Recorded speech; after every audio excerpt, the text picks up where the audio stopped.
कहानी जम्मू कश्मीर के उस रफ्तार के सौदागर की जिसके आगे बड़े बड़े बल्लेबाज भरते हैं पानी, नहीं छोड़ता है कोई निशानी। ऐसी गेंद डालता है कि अच्छे अच्छे बल्लेबाज झूल जाएंगे। 4 से 6 मैच खिला दो, यकीन मानो बुमराह को भी भूल जाएंगे। पिता बेचते थे सब्जी और फल, घर में नहीं था 2 वक्त का खाना, मैच खेलने पर पड़ोसी देते थे ताना, अब हाथ जोड़कर माफी मांग रहे हैं।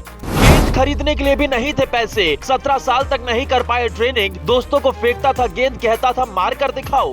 एक गरीब के लड़के ने किया वनडे में डेब्यू, पहले ही मैच में जमकर मचाया धमाल, फैंस कह रहे हैं भाई ने कर दिया बड़ा कमाल। जी, नाम उमरान मलिक, काम विरोधी टीम के बल्लेबाजों की सिट्टी पिट्टी गुम करना। ऐसे ही नहीं, इस गेंदबाज को रफ्तार का सौदागर कहा जाता है। जब ये गेंद फेंकता है तो बल्लेबाज को ऐसा लगता है मानो कोई हवा उसकी तरफ तेजी से आ रही हो। इससे पहले कि वो गेंद को देख पाए, चौके छक्के लगा पाए, गिल्लियां हवा में गुलाटी मारने लगती हैं। शताब्दी एक्सप्रेस कहिए चाहे रफ्तार का सौदागर, दोनों का मतलब सिर्फ एक ही है, उमरान मलिक। वही उमरान जिनको लंबे समय से टीम में शामिल नहीं किया जा रहा था, लेकिन जब उन्हें न्यूजीलैंड के खिलाफ डेब्यू करने का मौका मिला तो कीवी बल्लेबाजों पर जमकर कहर ढाया। कोई कह रहा था पाटा पिच पर ये गेंदबाजी कर पाएगा, केवल रफ्तार है, धार नहीं है, लेकिन न्यूजीलैंड के बल्लेबाजों को अपनी गेंद पर ऐसा घुमाया जैसे कोई लट्टू घुमाता हो। भले ही आज उमरान को टीम में खेलने का मौका मिला हो, लेकिन यहाँ तक पहुँचने का उनका सफर किसी सपने से कम नहीं था। कोई सोती हुई आंखों से सपना देखता है तो कोई खुली आंखों से। उमरान मलिक का सपना खुली आंखों से देखने वाला था। जम्मू कश्मीर की गलियों में पले बड़े इस लड़के के लिए टीम में जगह बनाना बिल्कुल भी आसान नहीं था। पहले से ही ईशांत शर्मा, उमेश यादव जैसे गेंदबाज अपनी धाक टीम में जमा चुके थे, लेकिन जब जसप्रीत बुमराह को चोट लगी और वो बाहर हुए, तब टीम में गेंदबाजों की कमी महसूस की गई।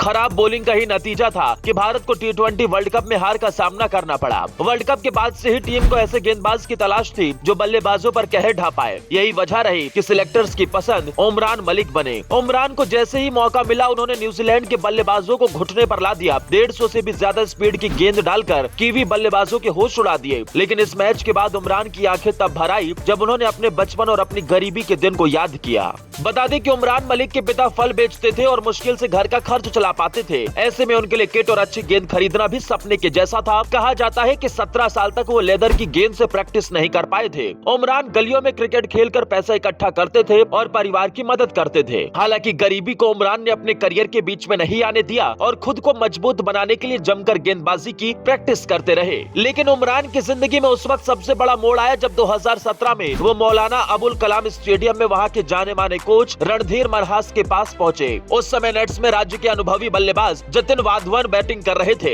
तब उमरान ने रणधीर से कहा, सर क्या आप मुझे गेंद डालने देंगे? उस समय उमरान के पास जूता तक नहीं था, लेकिन जैसे ही उन्होंने गेंद फेंकी, जतिन वाधवन के चारों खाने चित हो गए, क्योंकि वो गेंद इतनी तेज रफ्तार से गुजरी थी कि उन्हें कुछ समझ ही नहीं आया था। इसी के बाद से उनके लाइफ में बदलाव आता गया और जम्मू डिस्ट्रिक्ट क्रिकेट एसोसिएशन के कोच रणधीर मनहास ने उनका समर्थन किया, जिसका नतीजा ये रहा कि उमरान को IPL में खेलने का मौका मिल गया। आपको जानकर हैरानी होगी, लेकिन सनराइजर्स हैदराबाद की टीम में शामिल होने से पहले वो फिट रहने के लिए नदी के किनारे दौड़ लगाते थे और गेंदबाजी की भी प्रैक्टिस करते थे। रेत में दौड़कर गेंदबाजी की प्रैक्टिस करना उमरान के लिए वरदान साबित हुआ और माना जाता है कि यही वजह है कि आज वो इतनी सटीक यॉर्कर डाल पाते हैं। उमरान मलिक ने 2021 में सनराइजर्स हैदराबाद की तरफ से खेलते हुए सिलेक्टर्स का ध्यान अपनी तरफ खींचा। उनकी धारदार गेंदबाजी का ही नतीजा रहा कि 2022 में T20 इंटरनेशनल मैच में डेब्यू का मौका मिला। उमरान को कुल 3 T20 इंटरनेशनल मैच खेलने को मिले, जिनमें उन्होंने 2 विकेट लिए। T20 मैचों में मौके मिलने के बाद उमरान ने अपनी गेंदबाजी पर जमकर काम किया, जिसकी बदौलत उन्हें न्यूजीलैंड के खिलाफ वनडे मैच में भी डेब्यू का मौका मिला। अब देखने वाली बात होगी कि आने वाले दिनों में जसप्रीत बुमराह और उमरान मलिक की जोड़ी क्या भारत को 2023 का वर्ल्ड कप जिता पाएगी? दोस्तों, आपका क्या मानना है? क्या उमरान मलिक भारत के लिए दूसरे बुमराह बन सकते हैं? कमेंट बॉक्स में अपनी राय जरूर बताएं। कृपया वीडियो को ज्यादा से ज्यादा शेयर भी करें।